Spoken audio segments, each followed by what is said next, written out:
A very warm greetings to everyone. We are here for a podcast, and today with us we have a very strong personality, bold and confident. He's a mentor and a teacher. Before revealing him, I would like to give his short introduction. He was born on Ramrajatala, Howrah district. He did his schooling from St. Joseph's School, Darjeeling, and he pursued history honors from St. Stephen's College, University of Delhi. He finished his PhD from Delhi University in the year 2017, and the topic of his PhD was examining the nature of the frontier society in Bengal using Mongol Kavya literature. Also, he had taught several colleges under University of Delhi, including St. Stephen's College, Hansraj College, Lady Sri Ram College, and more. He has authored several articles in international repute. Currently, he is going to London as a Charles Wallace visiting fellow at the University of Leeds for academic year 2023 to 2024. He is teaching SILIGURI College from the year 2017 as an assistant professor in the Department of History.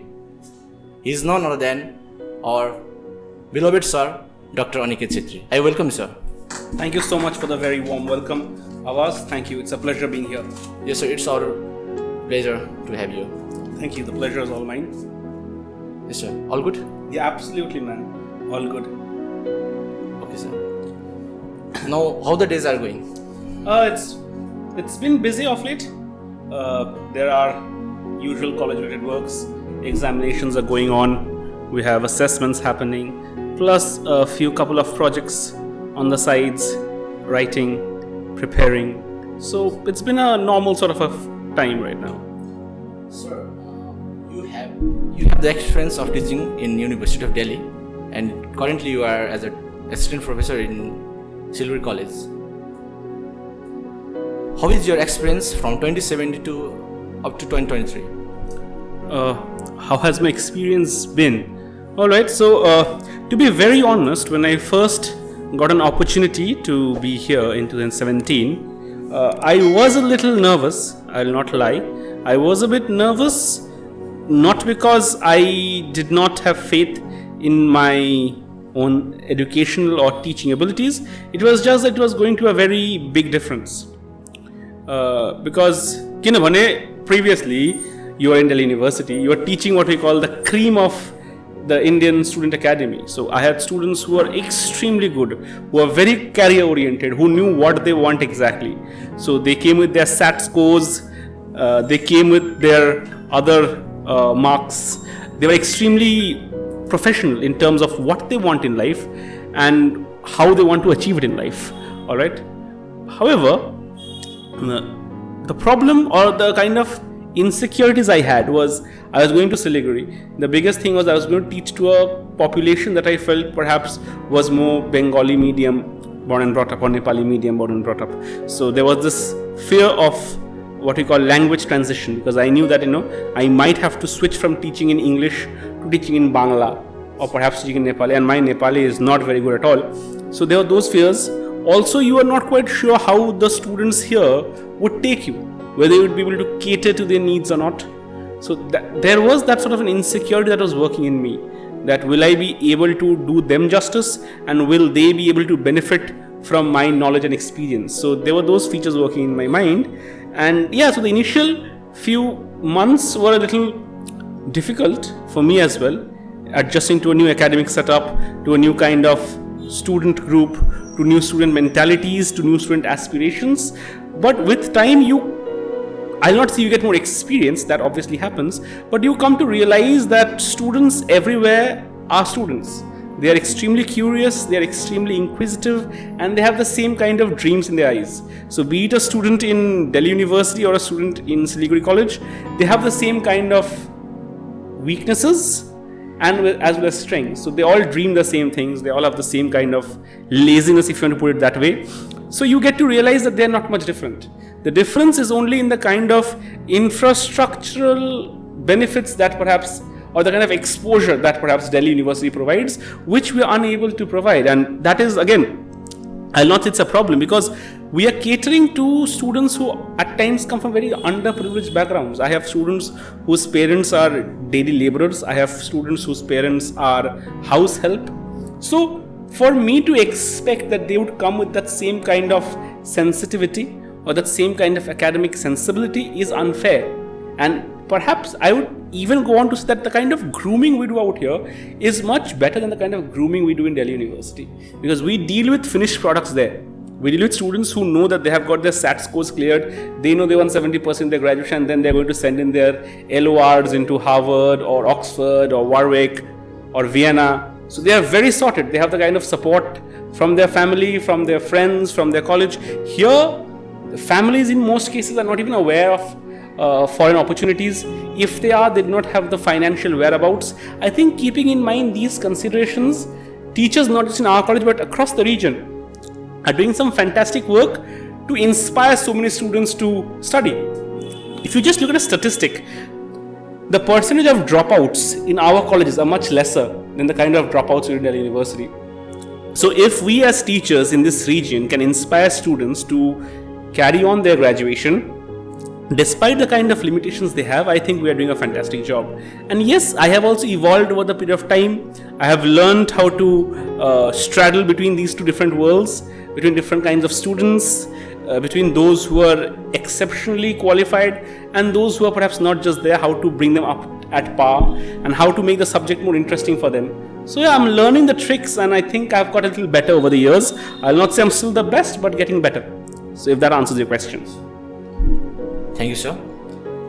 Now, where are you today? The first thing what the student thinks is, when you were a teenager like us, or more precisely between the age of 15 to 20, have you ever thought that you will be becoming a assistant professor?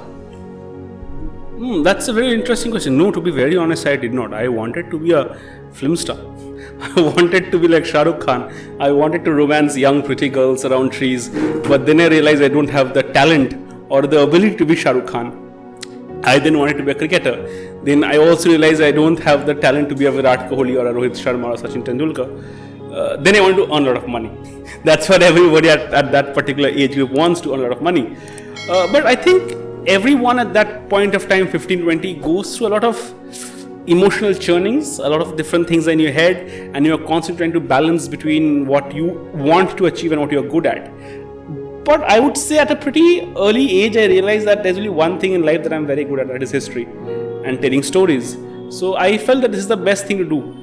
Though I never only wanted to be a teacher, I also wanted to be a good researcher as well, where I can, research on the kind of historical themes that I want to research upon. And touch wood, I have been able to pursue both, if not with equal fervor, but as much as I can dedicate time to. So yeah, I did want to be a teacher, but not, or let's say I did want to be a part of the academic circles, but not maybe when I was 15, 16. That is when your ambitions are running a bit wild. But yeah, by the time I finished my graduation, I had a fair understanding where I want to be and what I want to do. At least something to do in the academic field. So yes. So at what age you completed your PhD?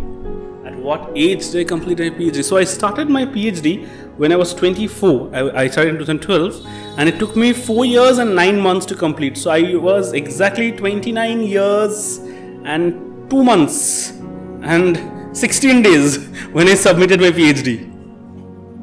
So yes. So one question, what strikes in our mind as a student is, what is the change between Aniket Chettri and Dr. Aniket Chettri? Well, the first is there's a doctor in front of your name. That's the biggest change.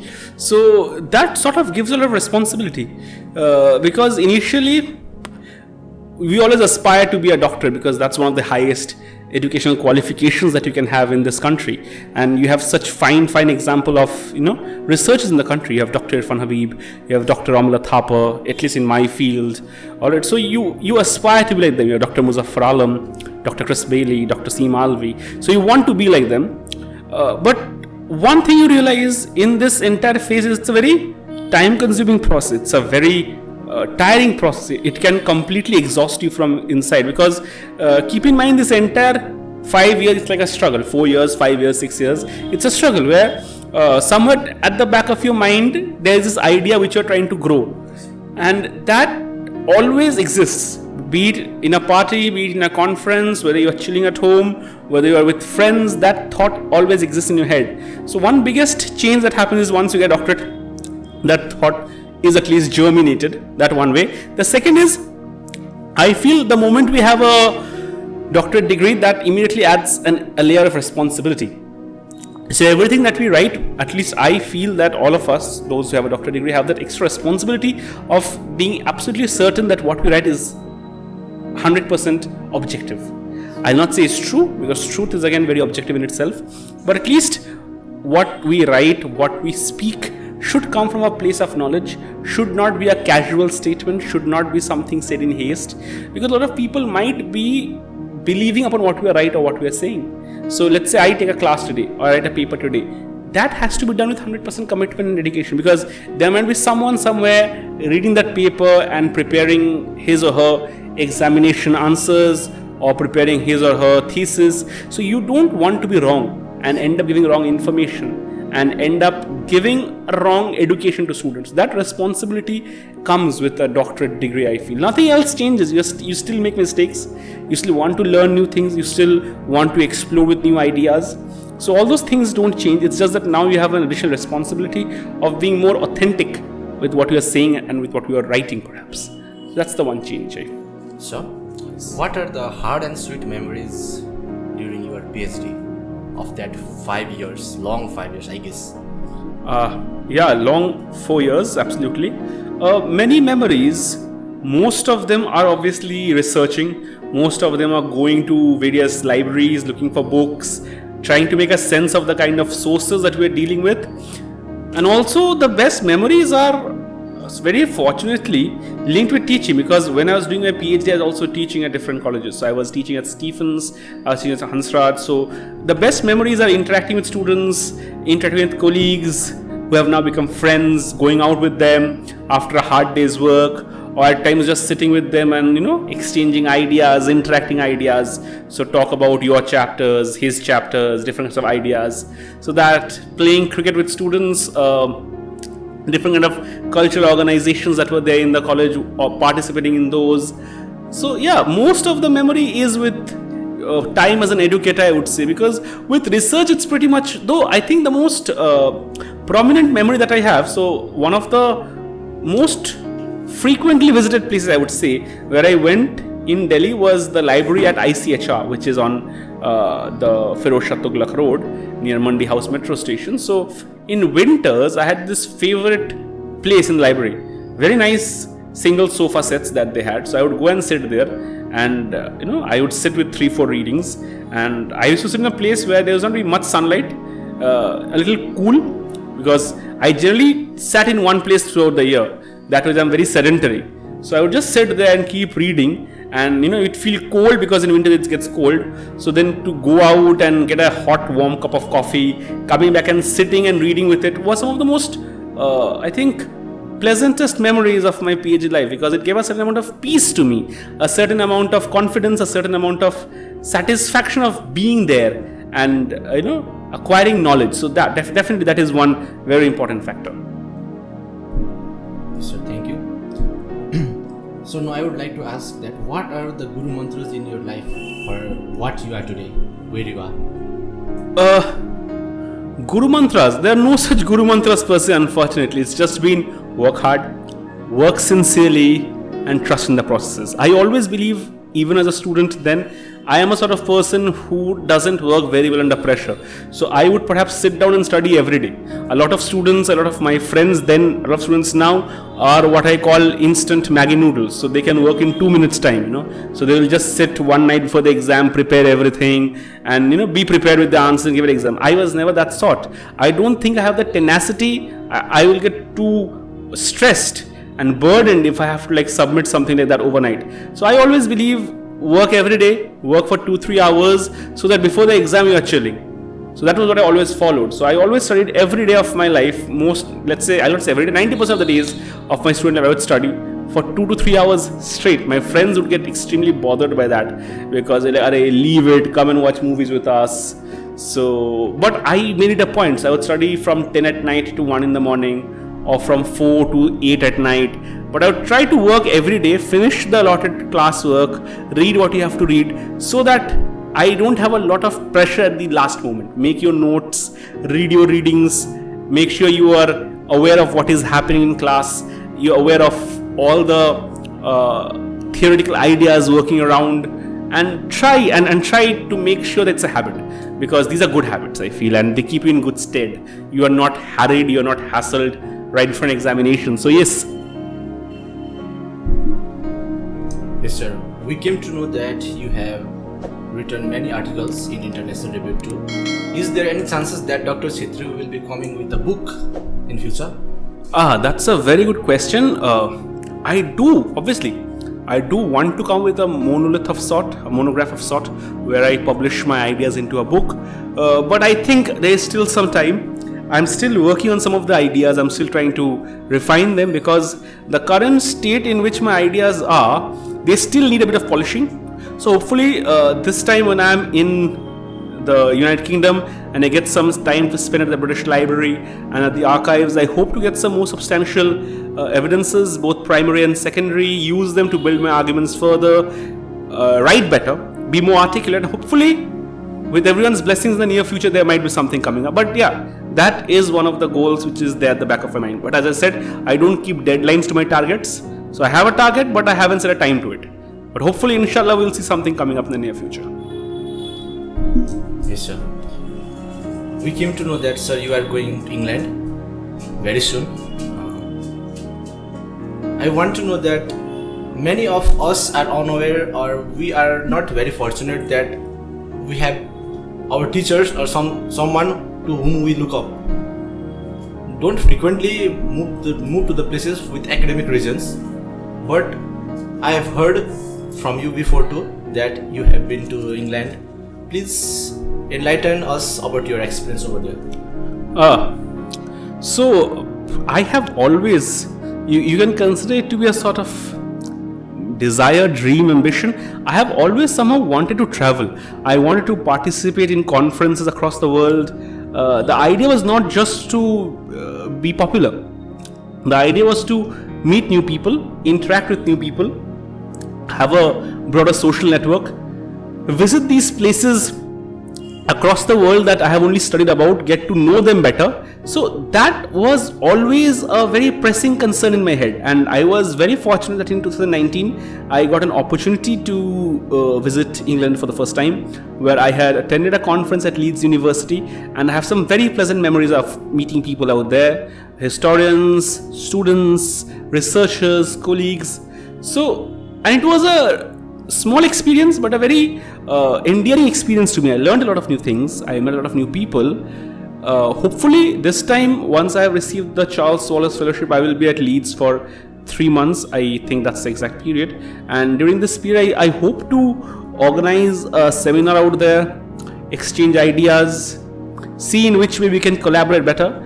Unfortunately, because of the pandemic, I had a few more international commitments in Scotland, in Turkey, which had to be shifted online because of the travel restrictions around the coronavirus. But yes, all the traveling, be it digitally or in person, did give me a lot of exposure, did make me a lot of new people, did give me a lot of new ideas which I never thought I would have, and helped me build a good academic network which you can always rely upon. And that sort of an academic network is, I think, very important, because firstly, that always helps your own growth as an academic, as a researcher, as a teacher, but also I think it allows you to empower your own students. I hope that students get inspired. I hope they also want to go abroad. I hope they also get to meet people and the correct resources that will give them this kind of opportunity to shine, because I think that is very important, and I'm very glad that I get to lead the kind of life I'm leading. So I'm very grateful and blessed about that. So hopefully I make good use of the opportunity that has been given to me by God. So let's hope and pray for that. Yes, sir. So we want to know that what actually Charles Wallace Fellowship is and to whom it will be given. Alright, that's a good question. So Charles Wallace was actually a philosopher, entrepreneur, businessman who was born in Calcutta in the late 19th, early 20th century. All right, and after his death, all his property was handed over to a trust, and it is this trust, in association with the British Council, that actually provides scholarships, different forms of scholarships and fellowships. So as far as my knowledge goes, they have a doctoral scholarship which is given to Indian students who are during the final year of their doctoral research to come to England and visit archives and museums there so that they can complete their research in a better manner. They also have something called a research fellowship, which is given to mid-career researchers, where they get a time of 1 month to come to England, visit England, and get new ideas for their research.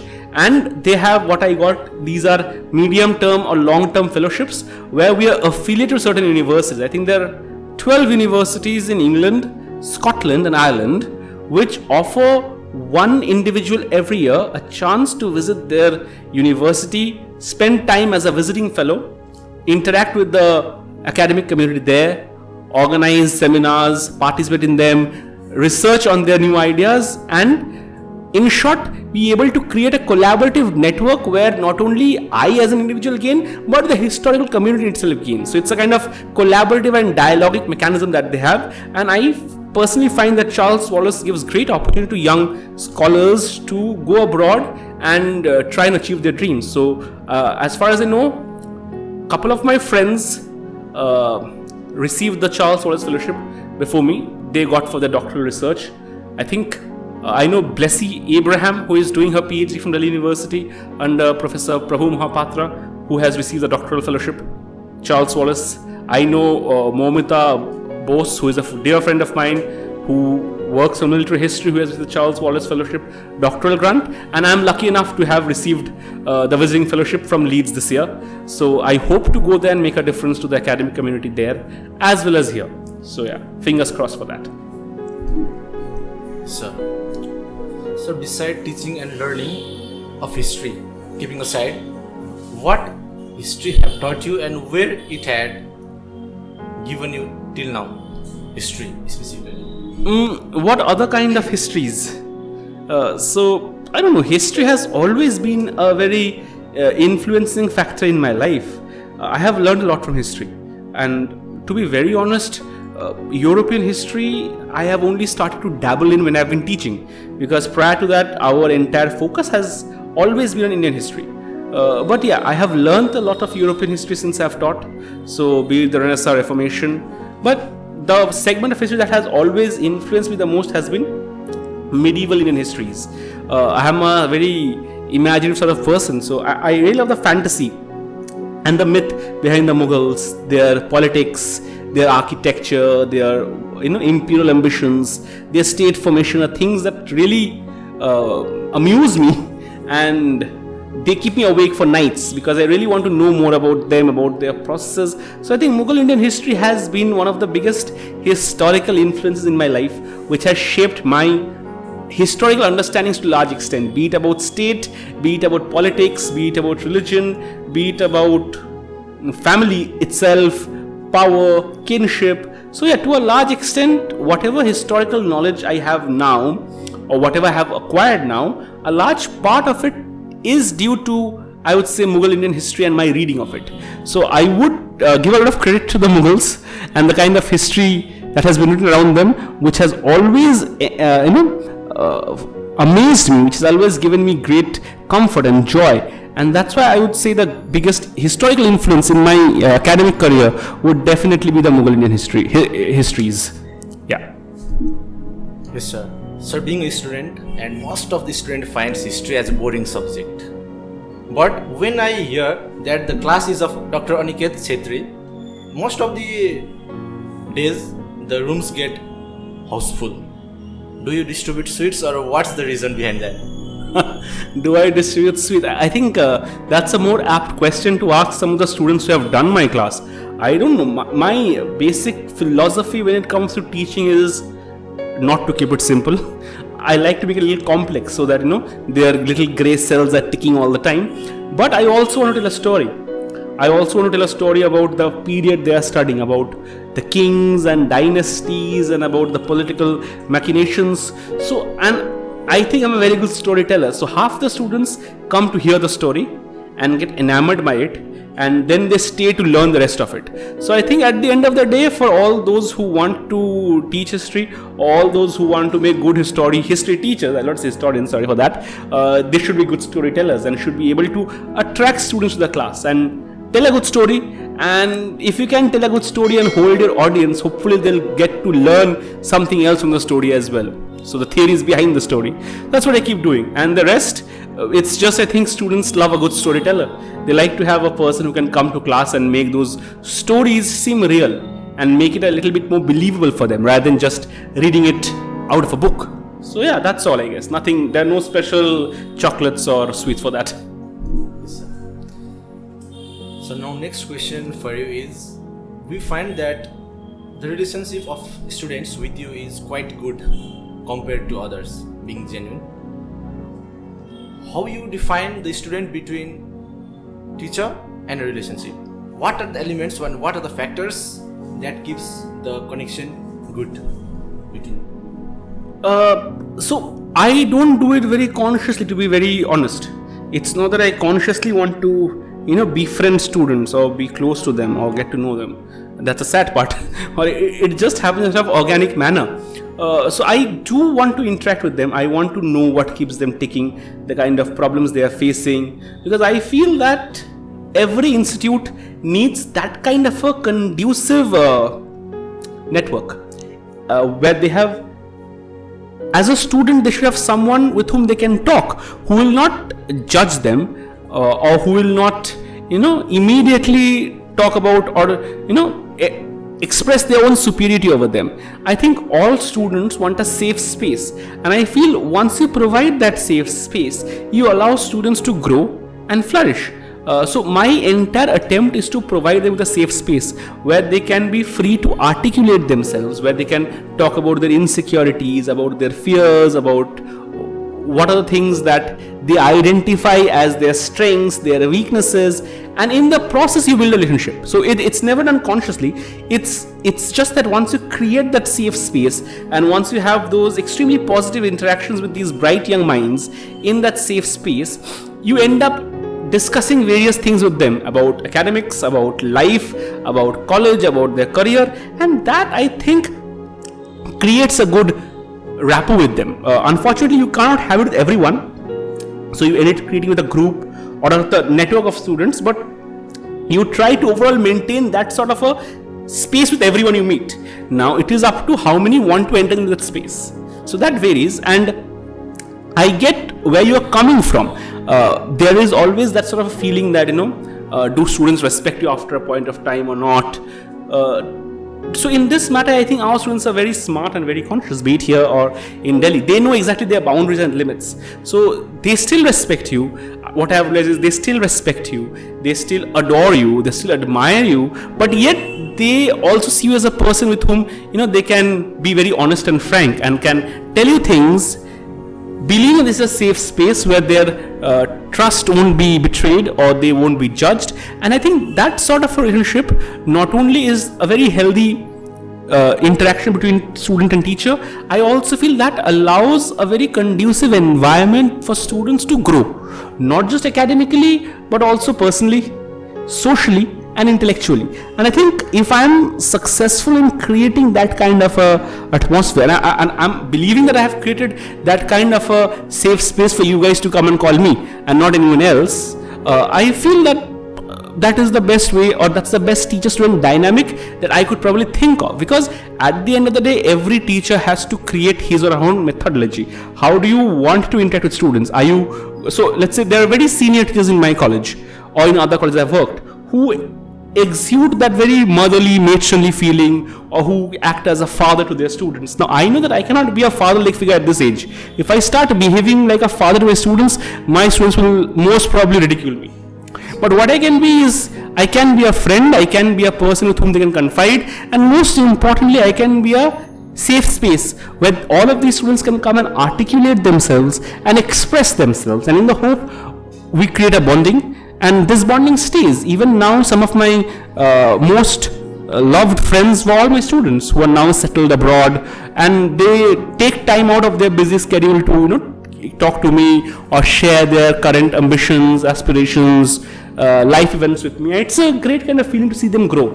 My students are now doing their PhDs, some are getting married, some have kids. So yeah, it's a great sort of journey to see them grow from what they were when you first encountered them to what they have become. So I call all my students my rock stars. So it's good to see the kind of journey that they have gone through. All right, and yeah, it feels sort of proud to be a part of that, to have witnessed that. And yeah, I do it not very consciously, but I do end up creating this kind of bonds every year with every different batch to a certain extent. So yeah, if that answers your question. So behind an interesting class, there is a good effort of teacher to make the scenario very good for the students. So what do you expect from the students after making a continuous effort for enlightening them? To be honest, I don't expect. I just expect to go out and do my job, and I hope that they take something back from that. Now, whether they want to implement that study or that lesson in their life is completely up to them. No one can force them to do that. No one can, and I personally don't believe that, you can browbeat adult students into doing any of these things. So I really don't have any expectations from them. I just hope that before the exam, they end up revising these things and end up getting some marks. I'm not even a big firm believer that everyone has to get extremely high marks, because that's not realistic. I just hope that they learn something at the end of the day which they remember for the rest of their life. So I'm there for the experience, not so much for the marks. How do you see new education policy? What are the difference that you spot or you want to highlight? And is the new education policy good? As we can see, for the college, the 3 years has been extended to 4 years. And what are the benefits of this policy? See, every new change is fearful, because no one likes change in their lives. We all like to be part of that old comfort zone. So I think that way new education policy also has its fair amount of detractors and critics who question what is going to happen. I think it's a bit too early for me to say whether it's a good system or a bad system, but what I can tell you is that it has been well planned. It's a holistic system which aims to inculcate the overall growth of a student.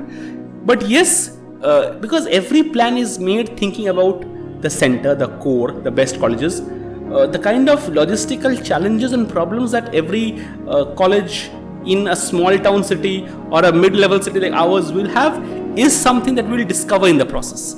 And right now it's too early because it has just been introduced. So maybe I'll be in a better position to answer this question a couple of years down the line when the system starts and we have seen its problems and its advantages. But I'm very excited. I feel it has real good potential to inculcate the overall development of a student, the kind of journey that every student expects, where it's not just bookish knowledge given to them, but rather skill-based education. I think this is a very good opportunity to provide that. This has something been there in the minds of Indian educationists for quite some time. But again, there will be challenges. There are certain logistical and infrastructural challenges that every small or medium scale college like ours will face. But we have to just see how we deal with that. But we can only talk about it once it happens. So maybe it's a bit too early right now in the journey to speak about this. So, now what we are seeing is that the graduation or for the college, it's been 4 years to complete a college. What is the difference between 3 years and the 4 years? As we are pursuing honors I am pursuing honors in geography. Now the honors in geography, specifically in one course, will only be given if the student will be able to obtain marks above 75%. Why is it so? Because I think this new education policy allows you to score a lot of marks. So if you have seen the pattern, there are IDCs, interdisciplinary courses, and which is 60 marks, and they are all multiple choice question based. So there you have a chance to get 60 upon 60. So I think it's a wrong assumption to, again I said it's too early on to think of these permutations and combinations, but I personally think that it will not deny those who are good students, because I don't think it will be that hard. If there is a person who is, attending college regularly, doing his classes, studying properly, it may not be that difficult under the new scheme to get a 75%. tablet. So I personally feel that it will not hamper the prospect of those good students who want to get an honors course. But again, if it does, we have to wait for some time before we can actually talk about the pros and cons of the system. But let the system start. Unless it starts, we will not know. And remember, every change at some point of time is frightful because no one wants to get out of their comfort zone. So why not? We tried the CBCS. We came from annual 1+1+1 system to a CBCS semester-based system. There are certain aspersions about how would our students respond to a semester-based pattern, how would they be able to come to college regularly and get those 5 marks for attendance. But our students have adjusted. So I think we have to have faith in the tenacity of the Indian youth, which is one of the most talented young communities in the world. And I think our students are extremely talented. They can adjust to any conditions. They have proved their capacity by being one of the largest diasporas across the world. So I'm very sure that the student community, not just in Siliguri but across the country, will adjust very well to the system. The problems that will happen, if they happen, will be at the logistical end of it, but that is again something which we'll only understand when the problem happens. So let the system come. Let us see how it works out, and then perhaps 2 years down the line we'll be in a better position to talk of its merits. Right now, I think it's a very novel experiment to start upon, and if implemented correctly, I think it does have the potential of radically transforming the way we have been educated. Because also you agree that education to a large extent is very bookish. A student can simply not come to class and look at past question papers, mug them up and pass.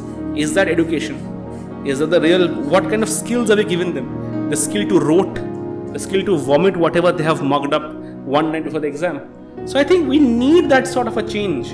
Otherwise the system itself might end up stagnating. So it's a good innovation, but let's just hope it works out well. So according to my observation, in part 1, part 2 or part 3 annual system, the question was mostly asked for descriptive type. Now in CBCS, what we find is it's reduced to 10 marks or 12 marks.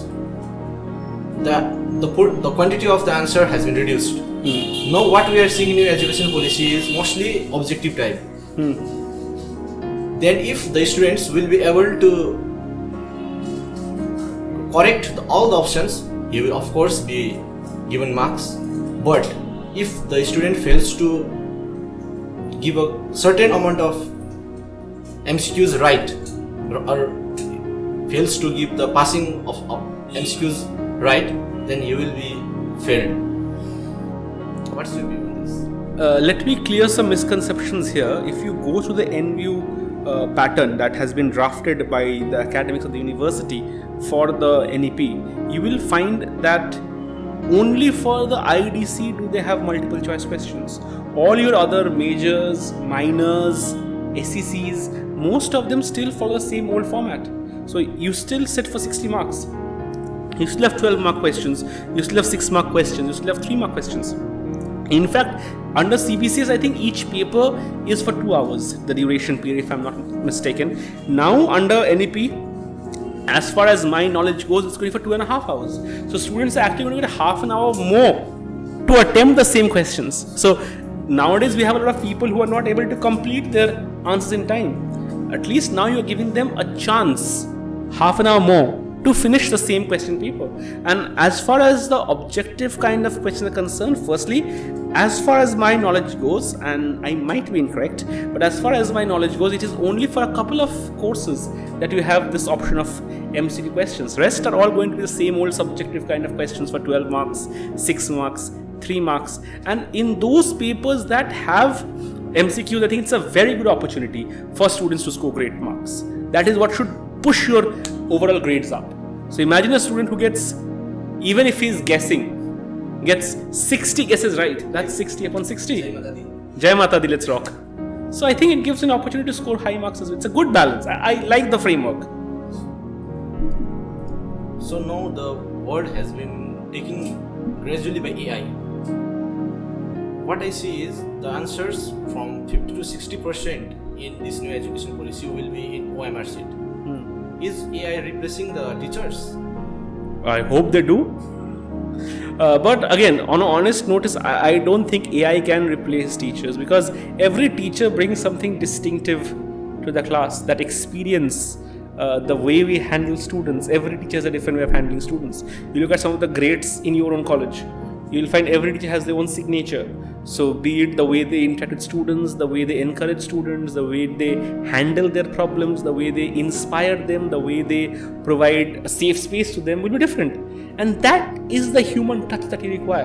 That cannot be replicated by a machine which is spouting out zeros and ones and bits and bytes. So I think that human touch is always important as long as the students are humans. Now if tomorrow you're talking about AI version of students coming into the play, where it's not you but a bot who is studying in place of you, then maybe yes. But as long as they're human students studying in a physical college, I think there is always going to be a need for physical teachers to maintain the human touch, because that is something which is irreplaceable. Otherwise, even now, what need do you have a teacher? You can just Google and go into any SWAM courses that the government offers. You can go into any online course offered by Yale, Harvard, Oxford, and you can still earn your credits. You can still get your knowledge base enshrined. So what need do you still have to go to college?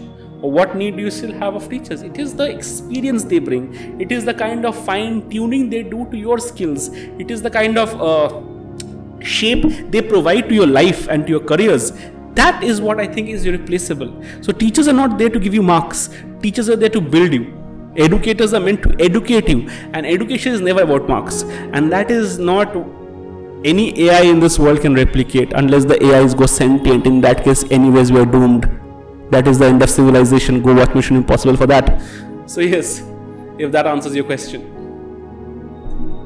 Yes, sir. Now, what we see is the internet has brought a tremendous change in field of education too. Now, if I will be sitting in the classroom, I will be blessed by the teacher, and I will be groomed. But what about the education that we get from online, just sitting at a corner of a room and just looking at the screen? And what's the difference between that portion of getting the education to what we go to class, maintain daily timing routines? What are the difference between these two? See, one thing that we have learned from the pandemic is you can have these neutral spaces where you don't need a physical teacher to come and teach you. And I personally believe that both are required. You cannot do without a physical teacher, as I talked about the human touch. Neither can you completely shun modern technology.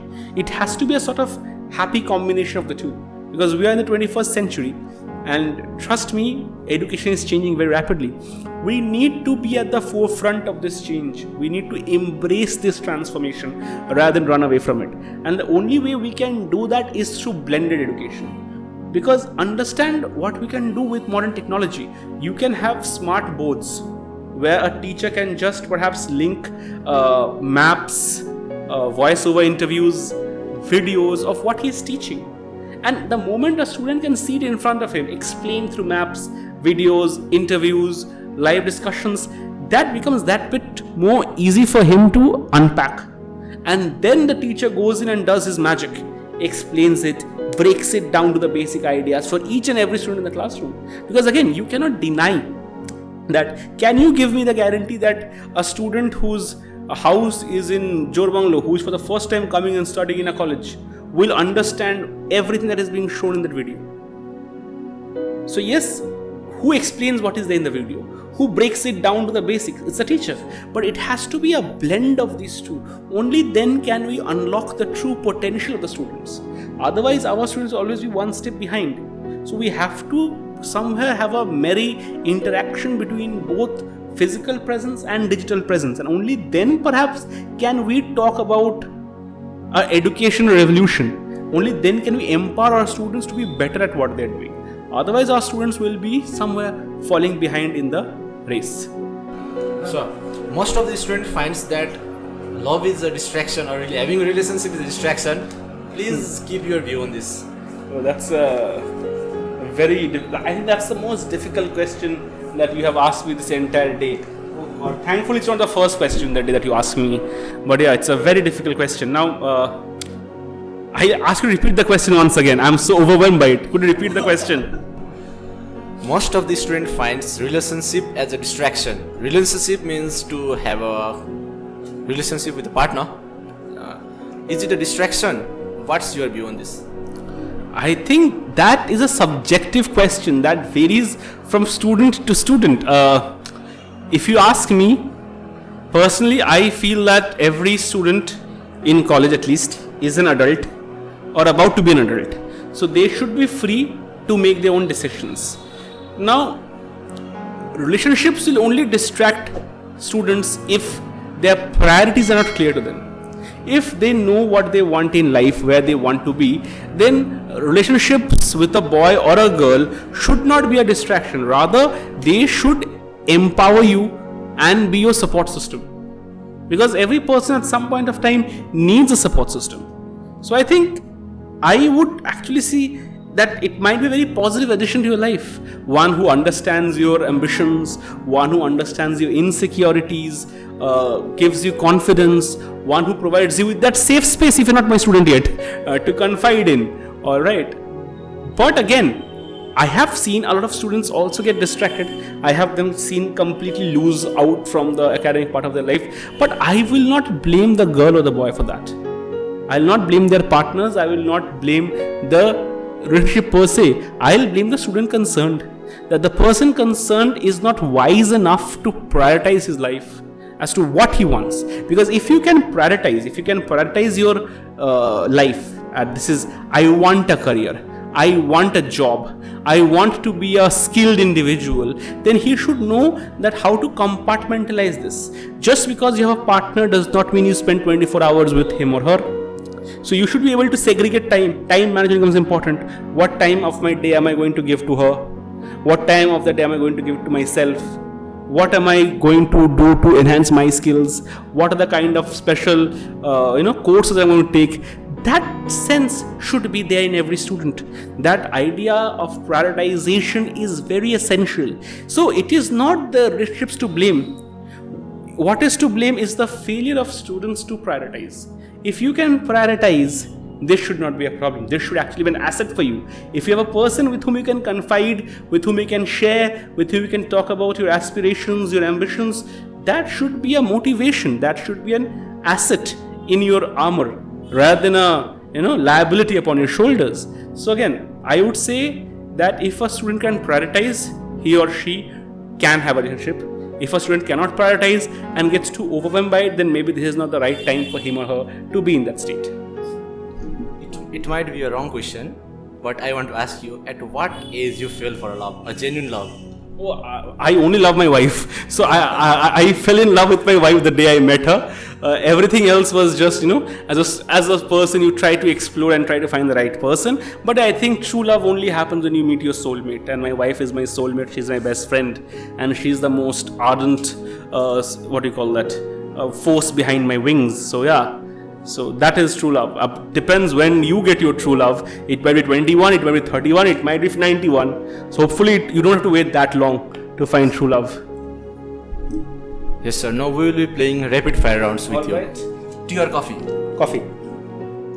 Book reading, screen reading? Book reading. Do you use book marker or you fold the pages like all does? Neither. I just close the book, open it the next day from the page I read. I remember the page numbers in my mind. What do you prefer, looks or personality? Personality. Peace living or millionaire with hectic schedule? Millionaire with hectic schedule. Column sir, B.R. Ambedkar, Dr. B.R. Ambedkar. Dr. B.R. Ambedkar. Family or biggest materialistic manifestation? Family. Thank you sir, this was our rapid fire round and we'll moving to next round, that is you have to describe the word, what comes in your head after it. Give a description in short. Alright. Education. Love. Nepali food. Masu. Have you ever bunked class in school? Never in school. College? Absolutely yes.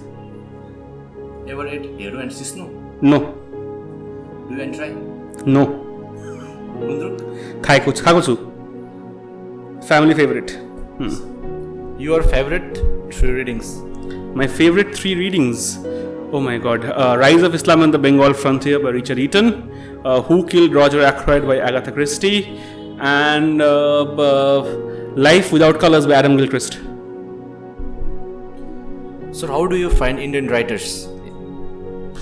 I think they're supreme talented, but I don't like reading much of Indian fiction. That's my bad. I prefer a bit eclectic global reading. So yeah, I haven't read much Indian authors, to be very honest.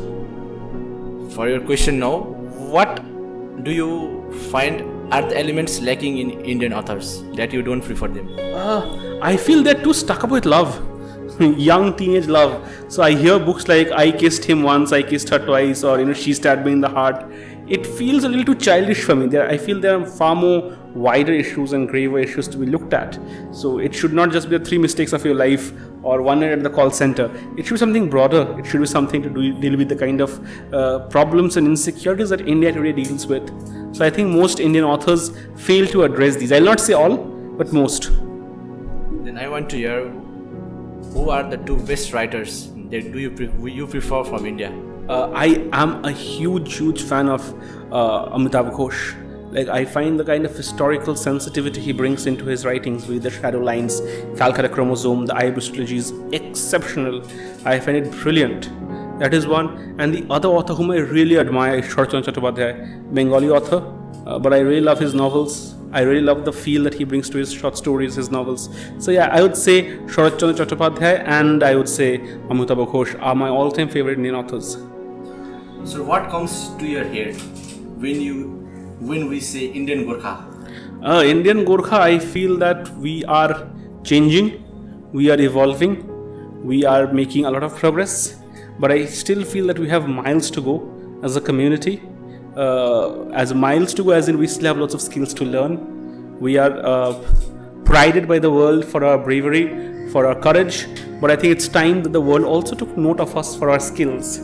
So I think it's time that the Indian Gorkha community became more skill-based rather than history-based. So sir, we are to an end of our podcast. It's our honor and privilege to have you here. Thank you, sir. And once again, I would like to congratulate and wish the best for your journey to London. And we are really honored, sir. Thank you. Thank you, Awaz, so much for inviting me here. It has been lovely. It's my first podcast. I haven't done a podcast before. I'm hoping to do some more in the near future once I go to UK. But this is my first podcast experience. It was really nice. The kind of questions you asked were really good, I think. I really enjoyed the experience, and thank you so much for inviting me here as your first guest. Thank you so much. Thank you.